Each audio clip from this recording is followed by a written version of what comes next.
सुल्तानपुर के भारतीय जनता पार्टी महिला मोर्चा की अध्यक्ष निषाद रेखा जी के साथ हम हैं। आपको बताना चाहेंगे कि रेखा जी जो है भारतीय जनता पार्टी में तन मन धन से लगी हुई हैं और भारतीय जनता पार्टी को मजबूत कर रही हैं। अभी मैंने हाल में ही देखा था, इनको जगह जगह पे इन्होंने स्टॉल लगाई थी और भारतीय जनता पार्टी के लिए महिलाओं को भारतीय जनता पार्टी में सदस्यता दिला रही थी। तो हम इनसे जानना चाहेंगे कि इन्होंने भारतीय जनता पार्टी के लिए जो अपना खून पसीना बहाया है, जो तन मन धन लगाया है, उसके पीछे रीज़न क्या है कि इन्होंने भारतीय जनता पार्टी के लिए इतनी मेहनत क्यों आपने की है। तो ये हम आपसे जानना चाहेंगे रेखा जी। पहली बात तो आप मीडिया बंधुओं को मैं धन्यवाद व्यक्त करती हूँ कि आप यहाँ पर आए। और जैसा आपने पूछा कि मैंने भारतीय जनता पार्टी में इतनी मेहनत क्यों की। जब मैं भारतीय जनता पार्टी में की रीत और नीत को मैंने देखा और मैं भारतीय जनता पार्टी में जब मैं आई, मुझे ऐसा लगा कि मेरे समाज के लोगों को, मेरे ओबीसी, एससी, अनुसूचित और खासकर मेरे निषाद समुदाय के लोगों को भारतीय जनता पार्टी में जो मान सम्मान और जो लाभ मिल सकता है वो किसी और पार्टी में नहीं मिल सकता। इसलिए मैंने भारतीय जनता पार्टी की राजनीति में समाज सेवा आकर के शुरू किया और मैंने देखा कि इसमें जो हमारे समाज का भला हुआ और आदमी फिर देखेंगे समाज का भला हुआ है। देखिए, शायद आप बोल रहे, मैं आपको बता दूं कि एक पार्टी थी बीएसपी, जो अभी भी है, उसका नारा था सर्वजन हिताय सर्वजन सुखाय। तो उसमें भी तो आप लोगों को काफ़ी मान सम्मान मिला था। नहीं, मुझे तो ऐसा नहीं लगता है कि उसमें कोई लाभ मिला हो या उनको मान सम्मान, क्योंकि बहुत सारे नेता हमारे यहाँ बसपा में थे, किसी एक नेता को कहीं वजूद नहीं है उनका। जहाँ तक मेरी जानकारी में है, किसी नेता को कहीं कोई महत्व नहीं दिया गया, समाज के हित के लिए, लाभ के लिए कहीं उनको प्राथमिकता नहीं दी गई। जो भी आता था वो बस उनके लोगों तक सीमित हो जाता था। निषाद समुदाय को कभी कहीं कोई भागीदारी नहीं मिली। जो भागीदारी भारतीय जनता पार्टी के अंदर मिली है वो भागीदारी आज तक किसी पार्टी ने, अन्य दलों ने नहीं दिया है। अच्छा, एक चीज़ और कहना चाहेंगे, अभी हाल में एक पार्टी यूपी में आई है जिसको आप बहुत अच्छी तरीके जानते हैं, MIM। तो उसमें तो निषाद पार्टी को, मतलब निषाद समाज के लोगों का बड़ा मान सम्मान। नहीं, ऐसा नहीं, मेरी जानकारी में तो ऐसा नहीं है। आपकी जानकारी में नहीं है? जी। तो आप भारतीय जनता पार्टी में इतनी मेहनत की हैं, तो आप अपने समाज को कहाँ तक ले जाना चाहते हैं, किस ऊंचाई के शिखर तक ले जाना चाहती हैं, हम ये जानना चाहेंगे।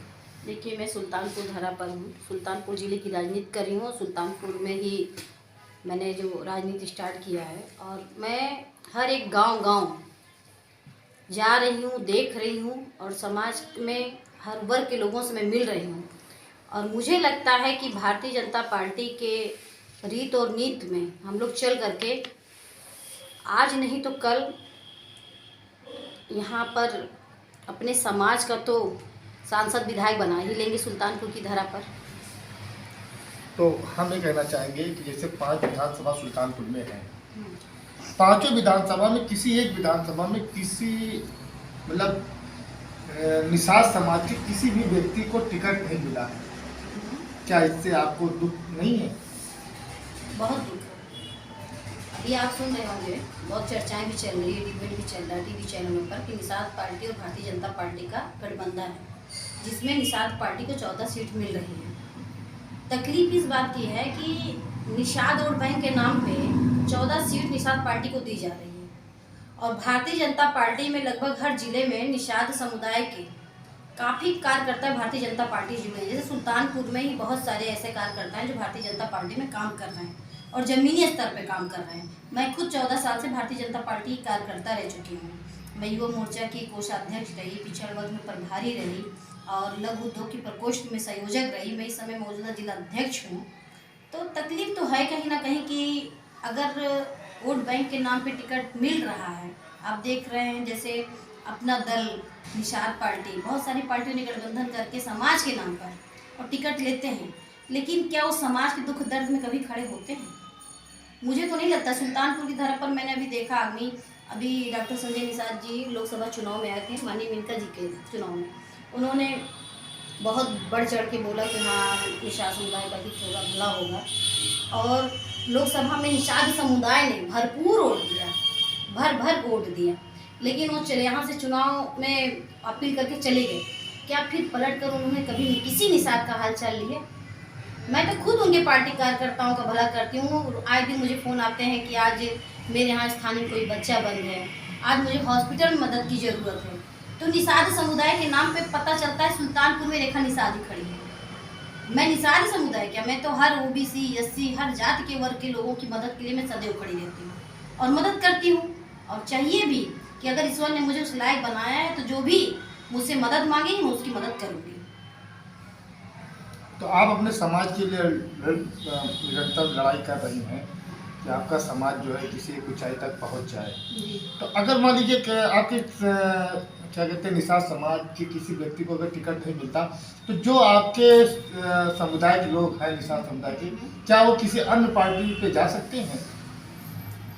देखिए, निषाद वोट बैंक आज हर दल निषाद निषाद कर रहा है। Nishad vote bank, Nishad vote. अब तक 80 वर्षों से किसी ने कभी निषाद पे ध्यान नहीं दिया।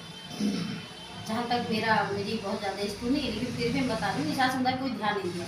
जब मैं राजनीति में भारतीय जनता पार्टी की जब राजनीति में मैं धरातल पर आई, मैं जब गांव-गांव जाती थी, विश्वास मानिए ऐसे हालात होते थे देख करके आंखों से आंसू आ जाता था। लोगों के पास खाने को नहीं रहता था, घर नहीं रहता था, मड़ी रहती थी।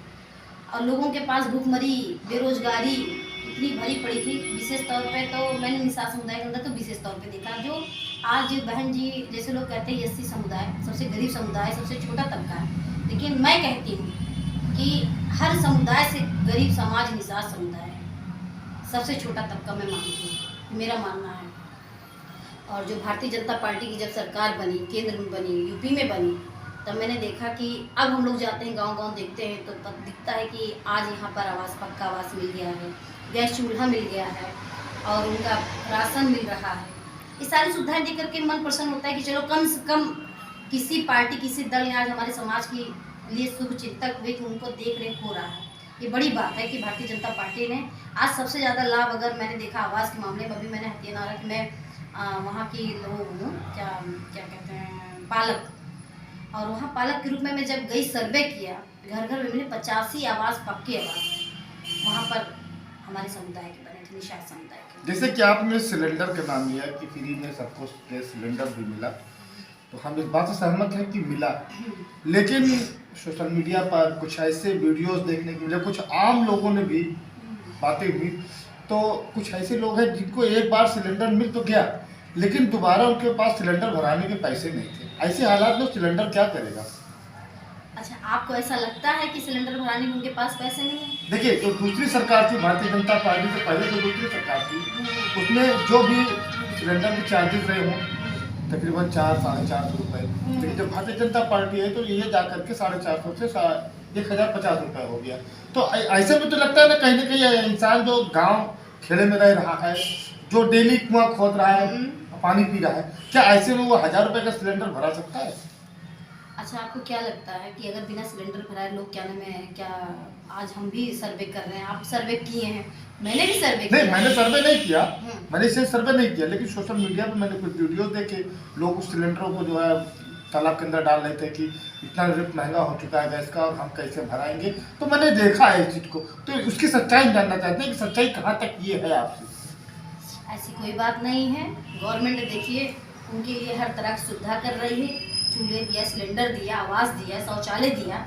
आप देखिए राशन 2 महीने में 2 बार राशन दे रही है। तो ये मुद्दा वो भी तो बंद हो गया ना। कहाँ बंद हो गया है, कहाँ बंद हो गया बताइए मुझे। मिल रहा है, बिल्कुल मिल रहा है। चलिए मैं सर्वे करा देती हूँ आपको गाँव में, हर गाँव में सर्वे कराते हैं, बताइए मुझे। तो महीने में 2 बार राशन मिल रहा है, बिल्कुल मिल रहा है, आवास मिल रहा है लोगों को, शौचालय मिला है।